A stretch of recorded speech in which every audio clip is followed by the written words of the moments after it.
Estoy agradecido por la oportunidad de participar en este debate en una de las preguntas de la vida más importantes. ¿El universo tiene un propósito?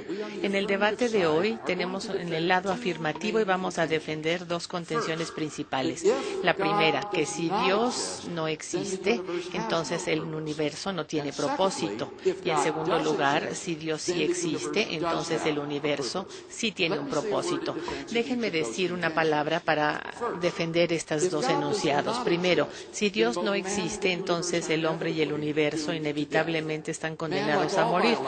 El hombre, como cualquier organismo biológico, debe morir y el universo también enfrenta esta zona. Los astrónomos nos dicen que el universo se está expandiendo y al hacerlo se va haciendo más frío y más frío cada vez porque se va usando y agotando su energía. Eventualmente todas las estrellas se van a quemar y toda la materia se va a colapsar, estrellas muertes y hoyos negros. No va a haber luz, no va a haber calor, no va a haber vida. Únicamente los cadáveres de estrellas muertas y galaxias expandiéndose en la oscuridad interminable y en los recesos fríos del espacio. El universo en ruinas. Esto no es ciencia ficción. Tan inimaginable como suena, esta intervención, esto es algo que va a ocurrir y que no va a escapar. No hay esperanza. En ateísmo no hay inmortalidad más allá de la tumba. ¿Y cuál es la consecuencia de esto? Pues como muchos filósofos ateos, desde Nietzsche hasta Russell, han reconocido, quiere decir que la vida misma es absurda. Quiere decir que la vida no tiene objetivo y propósito. Como Richard Dawkins lo ha puesto, no hay ningún diseño, no hay propósito, no hay nada bueno, no hay nada malévolo, nada más que indiferencia sin piedad. Somos máquinas para propagar el DNA, cada objeto viviente que se vende para ser así. Si Dios no existe, entonces la vida y el universo no tienen propósito. Pero si el ateísmo no puede dar un propósito para la vida y el universo, ¿qué podemos decir del ateísmo bíblico?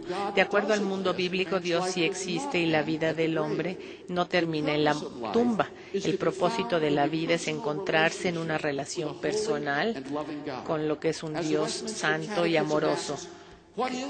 ¿Cuál es el principal objetivo? Glorificar a Dios y disfrutarlo por siempre. El teísmo bíblico sí da dos condiciones que son necesarias para que haya una vida con propósito: Dios y la inmortalidad. Y debido a esto podemos vivir en forma consistente y con propósito dentro del marco de esta visión de la vida. El teísmo bíblico tiene éxito precisamente en donde el ateísmo se rompe. Yo seré el primero en decir que nada de esto demuestra que Dios existe, pero en el debate actual vamos a discutir no si Dios existe, sino más bien si el universo tiene un propósito. Y la respuesta a esta pregunta es que todo depende. Depende si Dios no existe, entonces el universo no tiene propósito. Si Dios sí existe, entonces el universo tiene un propósito. Sobre esta pregunta no tiene que haber ninguna controversia entre el ateísmo y teísmo. Yo creo que todos estaremos de acuerdo con estos dos enunciados como los he mencionado. Si nuestros colegas, por otro lado, quieren ir más allá de este enunciado condicional y decir que el universo de hecho no tiene propósito, entonces deben demostrar que los antecedentes de esta condicionalidad es cierto, o sea, deben mostrar que Dios no existe. ¿Cuáles son los argumentos que mostró el profesor Ridley para decir que Dios no existe? Pues hay solamente uno, el problema del mal. Esto no es en el mundo posible. Ciertamente tenemos que enfrentar el problema de la maldad. Y todo esto debe comenzar con esta pregunta: ¿qué es la maldad?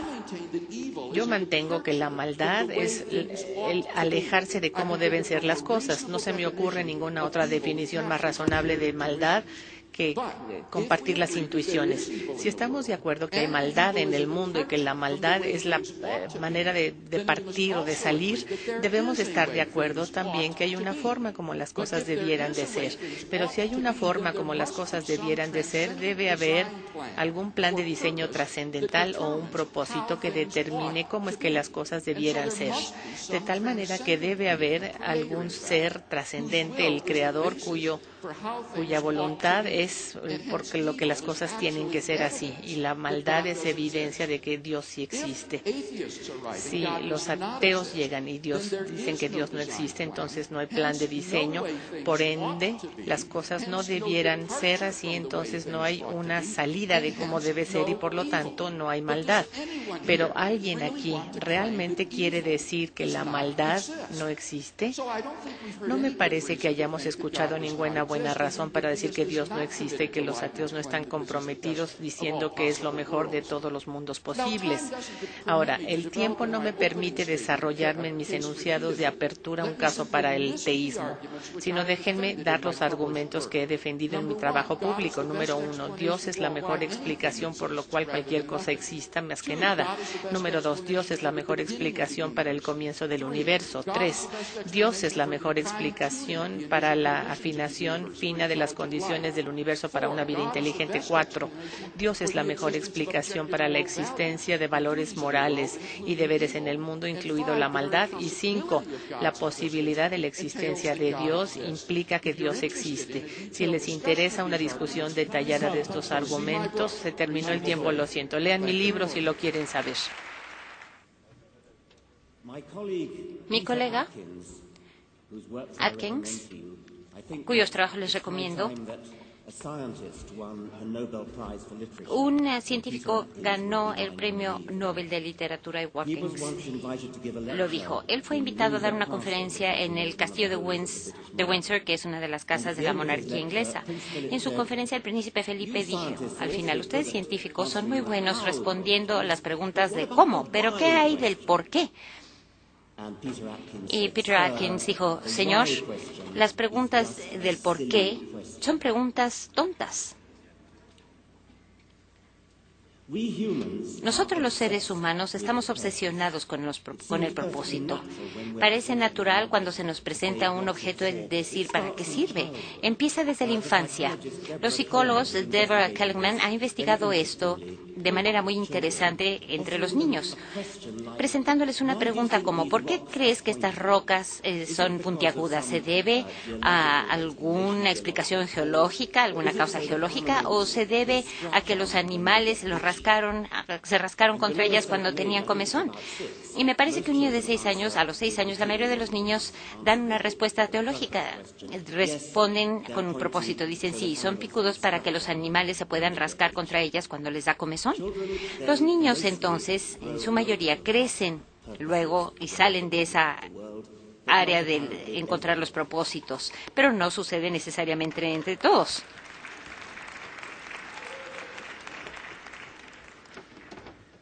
En tiempos medievales, ¿quiénes son buenos con los iPads?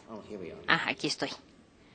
En los tiempos medievales, se veían las cosas vivas y se encontraban propósitos para beneficio humano en las divinidades. En el siglo XIX, Raven Paley,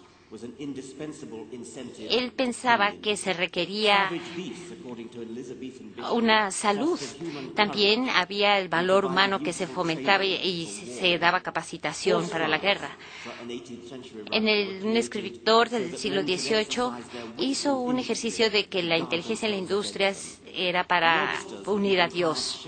Se les daban corazas a los animales para que cuando los comiésemos fuese mejor el ejercicio al romper las cáscaras y las conchas de los mariscos. Se supone que todo esto es bueno para nuestro espíritu, para que trabajemos arduamente. Ahora, no es difícil el ver que estas personas también tendrían un propósito para el mundo físico, preguntándose cuál es el propósito de una montaña y de una pantalla. Nosotros amamos encontrar propósito en todas partes y es uno de los grandes logros de la ciencia.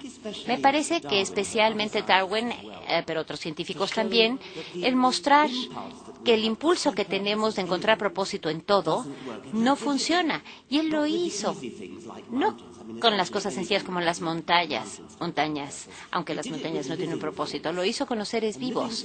Y los seres vivos tienen un propósito todo sobre su faz. Vemos las alas de los de las aves y los ingenieros la ven y vemos que están perfectamente diseñadas esas alas para la manera particular que tienen los albatros para volar. Vemos los ojos, el corazón, los riñones, todo parece estar diseñado.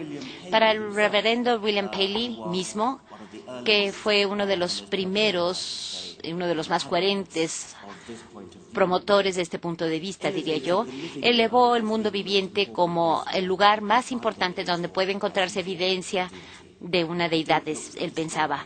Y viendo no lo hizo viendo a la astronomía, sino a los seres vivientes. Y Darwin dijo que aún en los casos más difíciles de vida tienen una explicación racional y sencilla. No se requiere recurrir a la idea de un diseñador.